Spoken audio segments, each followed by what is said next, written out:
स्वागत है दोस्तों आपका कन्फ्यूज़न 9.2.11 में। दोस्तों विभिन्न सरकारी एग्ज़ामों की तैयारी कर रहे छात्रों के लिए एक बहुत बड़ी खबर आई है और इसका बहुत दिनों से चर्चा भी हो रही थी और आखिरकार ये मंजूरी मिल गई है। अब जो है राष्ट्रीय भर्ती एजेंसी के गठन को मंजूरी दे दी गई है। अब रेलवे, बैंक और एसएससी सहित अन्य जो भी हैं केंद्रीय भर्ती परीक्षा होगी विभिन्न सरकारी विभागों में, उसके लिए अब एक ही एजेंसी एग्ज़ाम लेगी और उसी से आपको रेलवे, बैंक, एसएससी वगैरह में आपको भर्ती किया जाएगा। तो चलिए पहले इसे देख लेते हैं और इसके बाद एक अन्य वीडियो बनाऊंगा जिसमें आपको डिटेल में राष्ट्रीय भर्ती एजेंसी के बारे में बताएंगे। यहाँ पे जो न्यूज़ आ रही है हम आपको वो केवल दिखाना चाह रहे हैं। तो यहाँ पे देखिए ये जो न्यूज़ आई है वो अगस्त 19 2020 को आई है। और क्या है ये न्यूज़, कैसे होगी भर्ती प्रक्रिया और कैसे इससे छात्र प्रभावित होंगे और ये क्या अच्छा है या फिर ख़राब है, तो ये सारा कुछ इस वीडियो में हम देखने जा रहे हैं कि इससे छात्र कैसे लाभान्वित होंगे या छात्रों को नुकसान होगा। तो चलिए देखते हैं। प्रधानमंत्री नरेंद्र मोदी की अध्यक्षता में हुई केंद्रीय मंत्रिमंडल की बैठक में कॉमन एलिजिबिलिटी टेस्ट आयोजित करने के लिए राष्ट्रीय भर्ती एजेंसी के गठन के प्रस्ताव को मंजूरी दे दी गई। अभी इसके दायरे में रेलवे भर्ती और बैंकों की भर्ती और एसएससी आएंगे और परीक्षा में हासिल स्कोर 3 साल तक मान्य होगा। तो यहाँ पे आप देख लीजिए, यहाँ पे आपको सीईटी परीक्षा, तो यहाँ पे जो कह रहा है कि एक ही एग्ज़ाम लिया जाएगा सीईटी, और ये इसके में आपका जो भी स्कोर रहेगा वो 3 साल तक वैलिड रहेगा। यानी कि आपके उस स्कोर से 3 साल तक अगर कोई वैकेंसी आती है तो उसी स्कोर से आप लोगों को सिलेक्शन लिया जाएगा। तो फिलहाल जो सीईटी जो राष्ट्रीय भर्ती एजेंसी का गठन किया गया है और जो कॉमन एलिजिबिलिटी टेस्ट लिया जाएगा उसके अंडर में आपका रेलवे, बैंक और एसएससी आएंगे। यानी तीनों का एक ही कंबाइंड एग्ज़ाम लिया जाएगा। यानी तीनों के लिए आपको एक ही बार परीक्षा फॉर्म भरवाया जाएगा और तीनों के लिए एक ही बार आपका एग्ज़ाम लिया जाएगा, अलग अलग किसी भी का एग्ज़ाम नहीं लिया जाएगा। तो यहाँ पे देख लीजिए, केंद्रीय मंत्रिमंडल ने बुधवार को कॉमन एलिजिबिलिटी टेस्ट, जिसे शॉर्ट में सीईटी, आयोजित करने के लिए राष्ट्रीय भर्ती एजेंसी के गठन के प्रस्ताव को मंजूरी दे दी। केंद्रीय मंत्री प्रकाश जावड़ेकर ने यह जानकारी दी। प्रधानमंत्री नरेंद्र मोदी की अध्यक्षता में हुई केंद्रीय मंत्रिमंडल की बैठक में निर्णय किया गया। केंद्र सरकार ने सबसे पहले इसका प्रस्ताव साल 2020 के बजट में किया था। बैठक के बाद सूचना एवं प्रसारण मंत्री जावड़ेकर ने संवाददाताओं को बताया, युवाओं को फिलहाल नौकरी के लिए कई अलग अलग परीक्षाएं देनी पड़ती हैं। ऐसी परीक्षाओं के लिए अभी लगभग 20 भर्ती एजेंसियां हैं। अब यहीं पे देखिए, विभिन्न तरीके का एग्ज़ाम होते हैं, हम सभी जानते हैं। उसके लिए लगभग 20 भर्ती एजेंसियों का चयन किया गया है।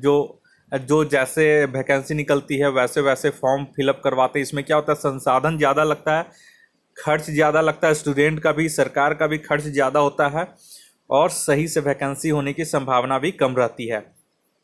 अब क्या हुआ है कि अब इन 20 भर्ती एजेंसियों को ख़त्म करके एक ही एजेंसी कर दी गई है और अब बहुत सारे एग्ज़ाम को मिला करके एसएससी, रेलवे और बैंक को अब मिला करके केवल एक ही एग्ज़ाम लिया जाएगा जिसे सीईटी कहा गया है। परीक्षा देने के लिए अभ्यर्थियों को दूसरे स्थानों पर भी जाना पड़ता है। तो इन सब चीज़ों से अब आपको राहत मिलेगा। उन्होंने कहा कि इस संबंध में परेशानियां दूर करने की मांग काफ़ी समय से की जा रही थी। इसे देखते हुए मंत्रिमंडल ने साझा पात्रता परीक्षा लेने के लिए राष्ट्रीय भर्ती एजेंसी के गठन का निर्णय किया गया है। केंद्रीय मंत्री जितेंद्र सिंह ने इस निर्णय को ऐतिहासिक बताया है और कहा है कि प्रारंभ में 3 एजेंसियों की परीक्षाएं राष्ट्रीय भर्ती एजेंसी के दायरे में आएंगे। तो यहाँ पे एक चीज़ और जो मैंने पहले बताया था वो यहाँ पे डिफरेंट है।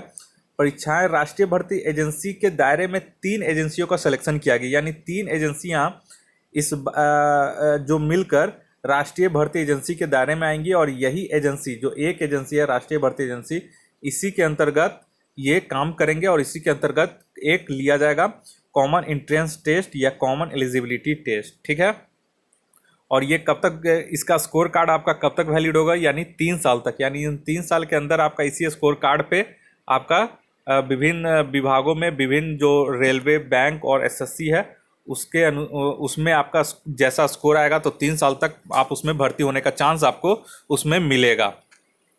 एक अधिकारी ने बताया कि शुरू में इसके दायरे में रेलवे भर्ती परीक्षा, बैंकों की भर्ती परीक्षा और कर्मचारी चयन आयोग यानी कि एसएससी आएंगे। उन्होंने बताया कि इस परीक्षा में हासिल स्कोर 3 साल तक मान्य होंगे। परीक्षा आयोजित करने के लिए हर जिले में कम से कम एक परीक्षा केंद्र स्थापित किया जाएगा। सचिव सी चंद्रमौली ने कहा कि सरकारी भर्ती परीक्षाओं में विभिन्न कार्यक्रम, आवेदन प्रक्रिया और शुल्क होते थे, जिनसे कई तरह की चुनौतियां पैदा होती थी। इन चुनौतियों को खत्म करने के लिए राष्ट्रीय भर्ती एजेंसी की स्थापना का निर्णय लिया गया है। द मिंट के अनुसार ग्रुप बी और ग्रुप सी के सभी गैर राजपत्रित पदों के लिए एकल प्रवेश परीक्षा आयोजित की जाएगी। सीईटी पास करने वाले अभ्यर्थी उच्च स्तरीय परीक्षाओं के लिए किसी भी भर्ती एजेंसी से संपर्क कर सकते हैं।